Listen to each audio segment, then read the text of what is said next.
안녕하세요. 최근 나온 보험 관련 기사들, 정말 많고 또 어렵기도 하죠. 네, 맞아요. 용어도 생소하고 내용도 복잡하고. 그래서 오늘 저희가 그 속에서 정말 중요한 핵심만 쏙쏙 뽑아왔습니다. 당장 다음 달부터 바뀌는 종신보험 이야기부터요. 또 내 돈하고 직결된 보험금 분쟁 사례, 그리고 보험사들은 요즘 어떻게 움직이는지 이런 것들도 알기 쉽게 파헤쳐 보려고 합니다. 네, 오늘 다룰 내용 중에는 당장 여러분 보험금 닫는데 영향을 줄 수도 있는 그런 판결도 있고요. 또 앞으로 노후 설계 자체를 바꿀 만한 새로운 제도도 있습니다. 네, 정말 중요한 내용들이네요. 네, 그동안 좀 어렵다, 복잡하다 느끼셨던 부분들 오늘 좀 속 시원하게 풀어드릴 수 있도록 노력하겠습니다. 특히 그래서 나한테 중요한 게 뭐지? 딱 이 질문에 답을 찾는 시간이 되도록이요. 좋습니다. 그럼 가장 먼저 역시 제일 중요한 내 돈, 이 보험금 제대로 받는 문제부터 좀 짚어보죠. 안타까운 사례가 하나 있었어요. 암 진단 받고 정말 힘든 치료를 계속하셨는데 보험금을 다 못 받으신 A씨 사례입니다. 아, 네. 그 유방암 진단 받으시고 수술 후에 면역 치료, 통증 치료 받으신 분 이야기죠? 네, 맞습니다. 그런데 보험사가 이걸 암의 직접 치료가 아니다, 이렇게 주장을 하면서 보험금 일부만 지급했다는 거죠. 네, 이게 바로 암의 직접 치료라는 그 약관 문구, 이걸 어떻게 해석하느냐 때문에 생긴 분쟁입니다. 보험사 입장에서는 보통 암세포를 직접적으로 없애거나 성장을 억제하는 치료, 예를 들면 수술이나 화학요법 같은 것만 직접 치료다, 이렇게 좀 좁게 보려는 경향이 있거든요. 그럼 A씨가 받은 면역 치료나 통증 완화 치료는 거기에 해당 안 된다고 본 거군요. 결과는 어떻게 됐나요? 조정이 됐나요? 네, 금융분쟁조정위원회에서 조정을 했는데요. 위원회 판단도 사실 A씨의 통원 치료가 약관에서 말하는 직접 치료라고 딱 잘라 말하기는 좀 어렵다고 봤어요. 아, 그랬군요. 네. 하지만 그렇다고 보험사 주장만 받아들인 건 아니고요. 그 치료를 담당했던 의사 소견이라든지 또 보험사가 처음부터 보험금 일부는 지급할 의사가 있었다는 점, 이런 여러 상황을 좀 종합적으로 고려를 한 거죠. 네네. 그래서 결론적으로는 청구했던 금액이 760만 원이었는데 그 절반인 380만 원을 보험사가 추가로 지급해라, 이렇게 결정을 내렸습니다. 뭐랄까, 약관 문구 그대로만 딱딱하게 해석하기보다는 환자의 전체적인 치료 과정이나 상황을 좀 더 넓게 본 결정이라고 할 수 있겠습니다. 결국에는 그 약관의 모호함, 이게 문제의 핵심이네요. 특히 암보험이나 실손보험처럼 좀 복잡한 상품들은 이런 해석의 여지가 더 많을 것 같은데 소비자 입장에서는 그럼 어떻게 해야 할까요? 맞습니다. 그 부분이 참 어렵죠. 특히 이제 50대, 60대 이상 가입자분들이 비슷한 어려움을 겪는 경우가 상대적으로 많습니다. 약관이 어렵고 복잡하더라도요, 가입할 때 이런 경우엔 보험금이 나오는구나, 반대로 이런 경우는 안 나오는구나 같은 핵심적인 내용은 반드시 설명을 요구하고 좀 이해하려고 노력을 하셔야 합니다. 조금이라도 애매하다 싶으면 그냥 넘어가지 마시고 질문해서 명확하게 확인하는 게 중요합니다. 설명을 제대로 듣는 것, 이게 정말 아무리 강조해도 지나치지 않네요. 마침 또 보험사가 중요한 내용을 제대로 설명을 안 해서 문제가 됐던 사례도 있었죠. 메리츠 화재 사례요. 이건 정말 소비자들이 꼭 기억해야 할 판결 같아요. 네, 아주 중요한 판결입니다. 이건 보험사의 설명 의무에 관한 대법원의 판단인데요. 카센터를 운영하시던 분이 화재 피해를 입으셨어요. 네. 근데 이분이 불탄 시설을 새로 짓는 비용, 이걸 보상해주는 제조달 특약이라는 걸 가입해 놓으셨던 거죠. 네, 다행이네요. 그런데 문제는 그 특약 안에 사고 나고 180일 안에 보험사에 알려야만 보험금을 청구할 수 있다는 조건이 있었던 겁니다. 그런 조건이 숨어 있었군요. 네, 근데 A씨는 그 기한을 넘겨서 알린 거고요. 그래서 보험금을 못 받을 뻔한 거네요. 듣기로는 1심, 2심에서는 A씨가 졌다고 하던데요. 네, 맞아요. 하급심에서는 그냥 정해진 절차를 안 지켰다, 이렇게 단순하게 봤습니다. 네. 하지만 대법원 판단은 완전히 달랐어요. 어떻게 달랐나요? 대법원은 이 180일 통지 조항은 그냥 단순한 절차 안내가 아니다. 이걸 넘기면 보험금 받을 권리 자체가 없어지고 보험사는 책임을 면하게 되는 계약에서 아주 중요한 내용이다, 이렇게 판단을 한 겁니다. 중요한 내용이다. 네. 그리고 이렇게 중요한 내용은 보험사가 계약할 때 당연히 명확하게 설명을 했어야 한다는 거죠. 제대로 설명을 안 했다면 나중에 소비자가 그 조건을 못 지켰다고 해서 보험사가 그걸 이유로 보험금 지급을 거절할 수는 없다, 이겁니다. 와, 그러니까 설명을 제대로 안 들었다면 설령 그 조건을 못 지켰더라도 보험금을 받을 길이 열릴 수 있다는 거네요. 정확합니다. 소비자한테는 정말 큰 의미가 있는 판결이죠. 나는 계약할 때 그런 중요한 내용은 설명 못 들었다, 이렇게 주장할 수 있는 아주 강력한 근거가 생긴 셈입니다. 물론 모든 경우에 다 통하는 건 아니겠지만 적어도 계약 과정에서 보험사의 설명이 얼마나 중요한지를 다시 한번 명확히 해준 판결이라고 볼 수 있습니다. 계약할 때 이게 다 무슨 소리지 싶어도 그냥 넘어가지 마시고 꼭 설명을 요구하고 이해하는 습관, 정말 중요합니다. 네. 설명을 제대로 안 한 것도 문제인데 반대로 보험사가 약관을 제대로 안 지켜서 보험료를 더 받아간 경우도 있었네요. KB손해보험하고 AIG 손해보험 사례인데요. 네, 두 회사 모두 약관 규정을 제대로 적용하지 않아서 결과적으로는 보험료를 부당하게 더 받아간 케이스입니다. KB손해보험 같은 경우는요, 특정 조건이 되면 보험료 납입을 면제해줘야 하는데 이걸 무려 170건이나 누락했어요. 그래서 2억 3천만 원이 넘는 보험료를 더 받은 거죠. 꽤 큰 금액이네요. 네. 그리고 또 보장이 이미 끝난 특별약관 보험료도 계속 받아서 한 100만 원 정도를 또 추가로 더 받았고요. 그래서 금융감독원에서 총 2억 3,540만 원을 부당하게 더 받은 걸로 보고 과징금 7,600만 원을 부과했습니다. AIG 손해보험도 비슷한 내용이었나요? 그렇습니다. AIG 손해보험 역시 뇌혈관 질환 진단비 특약 같은 거 6건 계약에서 보장이 끝났는데도 보험료 60만 원을 더 받아서 과징금 100만 원 처분을 받았고요. 두 회사 모두 결국 보험사가 기본적으로 지켜야 할 약관 준수 의무를 위반한 거죠. 그렇죠. 사실 소비자가 내가 내는 보험료가 이게 맞게 계산되고 있나 이걸 일일이 확인하기는 거의 불가능하잖아요. 네, 어렵죠. 한번 생각해보게 됩니다. 맞습니다. 자, 이번엔 자동차 사고 이야기로 좀 넘어가 볼까요? 이게 좀 논란이던데 가벼운 부상인데 치료가 너무 길어지고 결국 이게 우리 모두의 보험료 부담으로 돌아온다. 이런 지적이 있었어요. 앞으로 치료비라는 개념이 나오더라고요. 네, 정식 용어는 향후치료비라고 하는데요. 쉽게 말하면 앞으로 치료받을 것을 예상해서 합의금 형태로 미리 주는 돈입니다. 그런데 이게 원래 취지와는 다르게 좀 부작용을 낳고 있다는 비판이 계속 나오고 있습니다. 부작용이요? 어떤? 보험연구원 자료를 보면요. 자동차 사고로 비교적 가볍게 다친 분들, 그러니까 경상 환자라고 하죠. 이분들 1인당 평균 치료비가 지난 10년 사이에 무려 4.5배나 늘었다는 거예요. 4.5배요? 와. 네, 2013년에는 한 18만 7천 원 정도였는데 2022년에는 83만 9천 원까지 뛰었습니다. 아니, 왜 이렇게 많이 늘어난 거죠? 기사 보니까 한방진료 이야기가 있던데요. 네, 그게 주된 원인 중 하나로 꼽힙니다. 한방진료 이용이 늘어난 것, 그리고 또 필요 이상으로 치료를 길게 끄는 것, 이게 주요 원인인데요.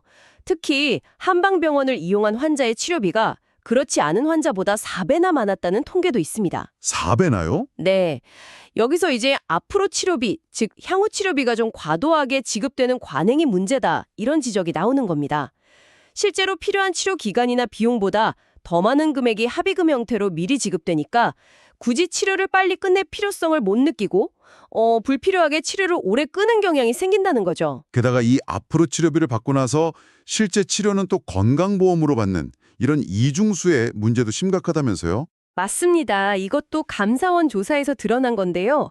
이 향후 치료비를 받은 환자 4명 중 1명 이상, 그러니까 26% 정도가 나중에 똑같은 부상으로 건강보험 진료를 또 받았다는 겁니다. 아, 정말요? 네, 자동차 보험에서 치료비 명목으로 돈은 돈대로 받고 실제 치료는 또 국민건강보험으로 해결한 거죠. 이건 결국 전체 자동차 보험료 인상으로 이어지고 또 건강보험 재정에도 부담을 주는 그런 악순환을 만들게 됩니다. 이걸 막아야 할 텐데 그래서 대책이 나온다는 거죠? 네, 그래서 정부가 개선 방안을 추진하고 있습니다. 앞으로는 자동차 사고로 8주 넘게 장기 치료를 받을 경우에는요, 그냥 병원에서 하자고 하는 대로 다 하는 게 아니라 공적인 의료심의기구의 심사를 받도록 하는 절차 도입을 검토 중입니다. 심사를 받는다. 네, 그리고 좀 더 근본적으로는 이 앞으로 치료비 지급 기준 자체를 합리적으로 개선해야 한다, 이런 목소리가 높습니다. 앞으로 이 기준이 어떻게 구체적으로 마련될지 좀 지켜봐야 할 것 같습니다. 네, 알겠습니다. 자, 그럼 이번에는 정말 많은 분들이 귀를 쫑글 세우실 만한 소식으로 넘어가 보죠. 지금까지는 가입자가 사망해야만 유족이 받을 수 있었던 종신보험금. 이걸 이제 살아있을 때 연금처럼 나눠 받을 수 있게 된다고요? 네, 맞습니다. 오는 10월부터 시행된다는데 이건 정말 큰 변화인데요. 네, 그렇죠. 정확한 제도의 이름은 종신보험 계약의 유동화 제도입니다. 말 그대로 종신보험 계약을 유동화시킨다는 건데요. 고령화 시대에 맞춰서 가입자가 사망하기 전에라도 그동안 쌓인 사망보험금의 일부를 미리 땡겨 쓸 수 있게 하는 겁니다. 뭐 노후생활자금이나 아니면 간병비 같은 걸로요. 아, 그러니까 약간 주택연금 비슷한 개념으로 보면 될까요? 네, 비유하자면 딱 그렇습니다. 집을 담보로 연금 받는 주택연금처럼 내가 가진 종신보험의 사망보험금을 담보로 미리 좀 나눠받는 거죠. 와, 그럼 내가 가진 종신보험도 이게 해당되는지 다들 궁금해하실 텐데요. 어떤 조건이 필요한가요? 아무나 다 되는 건 아니죠? 네, 아무나 다 되는 건 아니고요. 몇 가지 핵심 조건이 있습니다. 우선 만 55세 이상이셔야 하고요. 그리고 가입하신 상품이 금리 확정형 종신보험이어야 합니다. 금리 확정형. 이게 중요하군요. 네, 이게 중요합니다. 그러니까 뭐 투자 실적에 따라서 보험금이 변하는 변액보험이라든지 아니면 시중 금리에 연동되는 금리 연동형, 그리고 요즘 많이 팔렸던 단기납 종신보험 이런 것들은 해당이 안 됩니다. 단기납도 안 되는군요. 네, 비교적 예전에 판매됐던 예정 이율이 딱 고정된 그런 상품들이 주 대상이라고 보시면 됩니다.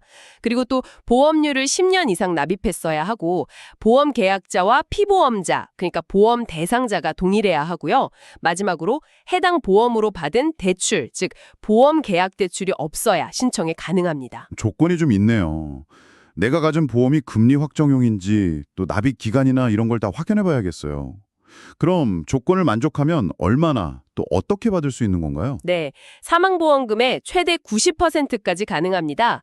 그 범위 안에서 본인이 얼마를 몇 년 동안 받을지 이건 최소 2년 이상 연 단위로 선택할 수 있고요. 예를 들면요. 예를 들어서 사망보험금이 1억 원인데 내가 한 80%, 즉 8천만 원을 앞으로 10년 동안 나눠받겠다. 뭐 이런 식으로 신청하는 거죠.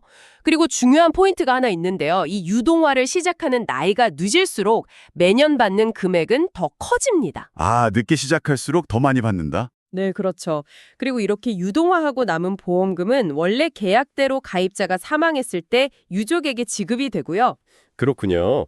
기사 제목 중에 보니까 월 8만 7천 원 냈더니 매달 31만 원 갖는다. 이런 좀 혹하는 문구도 있던데 이건 어떻게 봐야 할까요? 아, 네, 그거 보셨군요. 그건 아마 이제 특정 조건을 가정한 예시일 겁니다. 예를 들어서 특정 나이에 가입해서 월 8만 7천 원씩 뭐 10년 이상 꼬박꼬박 납입한 사람이 꽤 늦은 나이, 가령 뭐 70세나 80세부터 유동화를 시작했을 때 연간 또는 월간으로 이 정도 받을 수 있다. 뭐 이런 예상 금액을 보여준 걸 거예요. 그냥 예시군요. 네, 앞서 말씀드렸듯이 늦게 개시할수록 받는 돈이 커지는 구조다. 이걸 좀 강조하기 위한 예시로 보셔야 합니다. 실제 수령액은 가입하신 상품의 예정 이율이나 납입 기간, 또 유동화를 언제 시작해서 몇 년간 받을 건지 등에 따라서 정말 천차만별이니까요. 반드시 본인 계약 기준으로 확인을 해보셔야 합니다. 네, 꼭 확인해야겠네요. 초기에는 1년치를 한 번에 받는 방식, 그러니까 연단위 지급 방식으로 시작하고 나중에는 뭐 매달 받는 방식이나 요양 서비스 같은 것과 연계하는 모델도 개발한다고 하니까 좀 기대가 되긴 하네요. 그런데 여기서 또 중요한 문제가 있죠. 이렇게 미리 받으면 세금 문제가 생길 수 있다고요?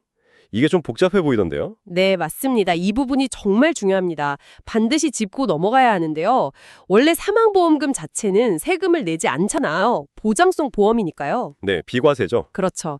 그런데 이걸 살아있을 때 미리 나눠받으면 결과적으로 내가 낸 총 보험료보다 앞으로 받게 될 돈, 그러니까 유동화해서 받는 돈이랑 나중에 남아서 받게 될 사망보험금, 이 합계가 더 커지는 상황이 생길 수 있습니다. 이걸 보험 차액이라고 하는데요.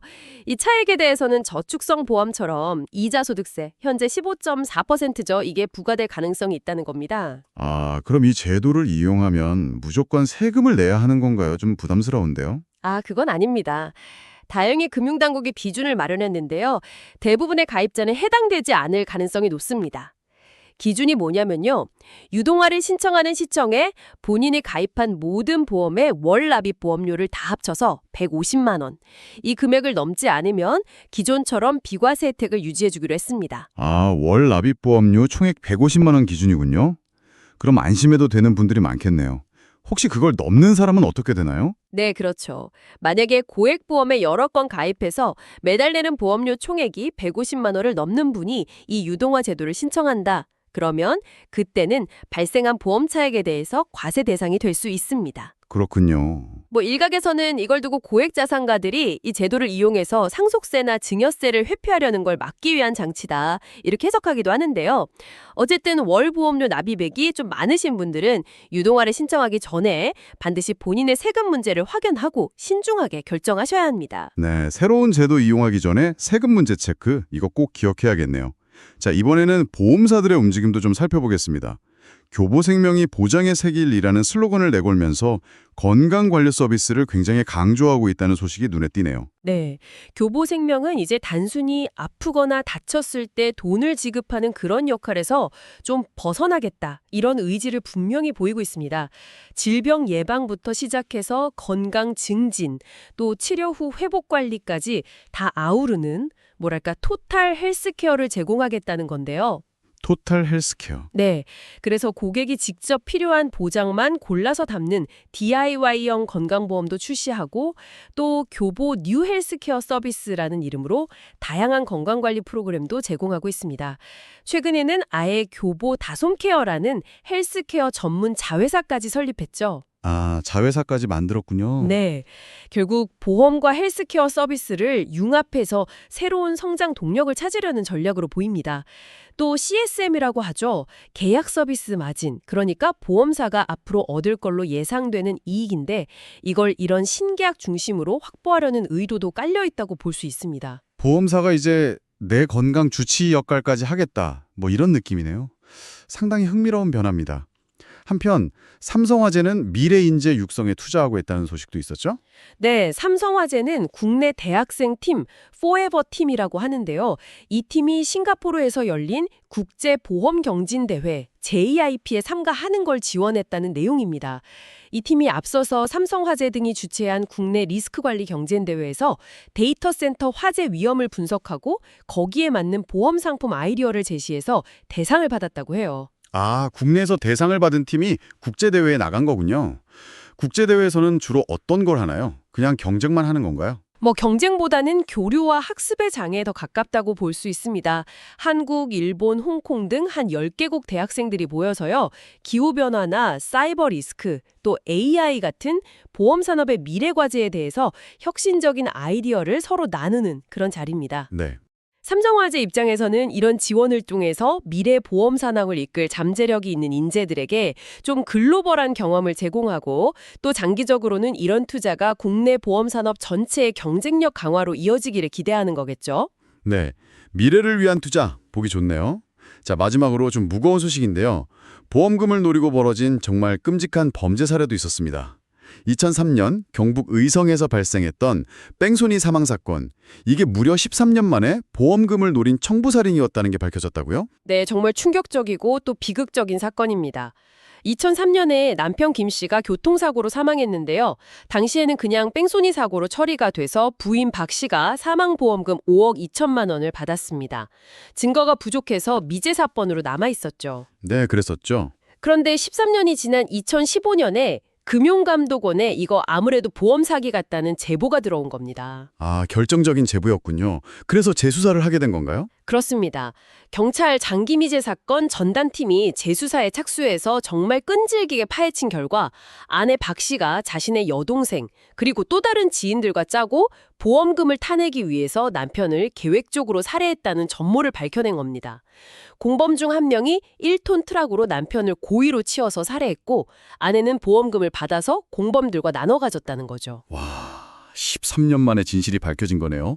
그럼 처벌은 제대로 이루어졌나요? 공소시효 문제가 있었을 것 같은데요. 네, 그 점이 아주 중요합니다.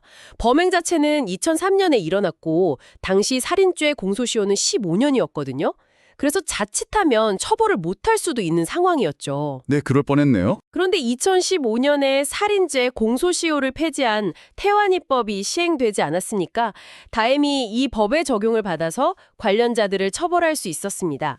2016년에 법원에서 아내와 살인을 직접 실행한 공범에게 각각 징역 15년, 그리고 다른 공범들에게도 중형이 선고됐습니다. 아, 태완이법 덕분에 처벌이 가능했군요. 네. 이 사건은 보험 사기가 얼마나 끔찍한 강력범죄로 이어질 수 있는지, 그리고 또 진실을 밝히기 위한 관계기관의 노력이 얼마나 중요한지를 보여주는 아주 씁쓸한 사례라고 할 수 있겠습니다. 네. 오늘 보험을 둘러싼 정말 다양한 이야기들을 깊이 파고 들어봤습니다. 뭐 약관 해석 문제부터 보험사의 설명 의무, 또 새로운 종신보험 활용법과 세금 문제, 그리고 업계 동향과 이런 안타까운 사건까지 여러분이 보험을 이해하고 또 잘 활용하시는데 조금이나마 도움이 될 만한 정보들을 전달해 드리려고 노력했습니다. 네, 맞습니다. 보험 참 알다가도 모르겠고 어렵게 느껴질 때가 많지만 그래도 우리 생활에 꼭 필요한 부분이죠. 오늘 나눈 이야기들이 여러분이 가입한 보험을 다시 한번 점검해 보시는 계기가 되고 또 혹시 모를 분쟁 상황에서 여러분의 권리를 찾는 데 조금이나마 도움이 되었으면 하는 바람입니다. 네. 특히 그 약관의 핵심 내용, 뭐 보험금 지급 조건이라든지 면책 사유, 그리고 오늘 여러 번 강조했던 보험사의 설명 의무, 또 세금 관련 부분은 아무리 강조해도 지나치지 않은 것 같습니다. 가입할 때나 청구할 때 꼭 꼼꼼하게 확인하시는 습관 중요합니다. 네, 오늘 이야기 나눈 것 중에 특히 그 보험사의 설명 의무에 대한 대법원 판결이 개인적으로 참 인상 깊었는데요. 혹시 지금 갖고 계신 보험증권 한번 꺼내서 살펴보시는 건 어떨까요? 가입할 때 내가 어떤 설명을 들었었는지, 혹시 내가 놓치고 있는 중요한 조건은 없는지 오늘 들으신 내용을 바탕으로 한번 점검해 보시면 좋겠습니다. 어쩌면 생각지도 못했던 중요한 내용이 숨어 있을지도 모르니까요. 네, 좋은 제안이십니다. 다음 시간에도 여러분의 지식 탐험에 동행할 유익한 정보로 돌아오겠습니다. 감사합니다. 감사합니다.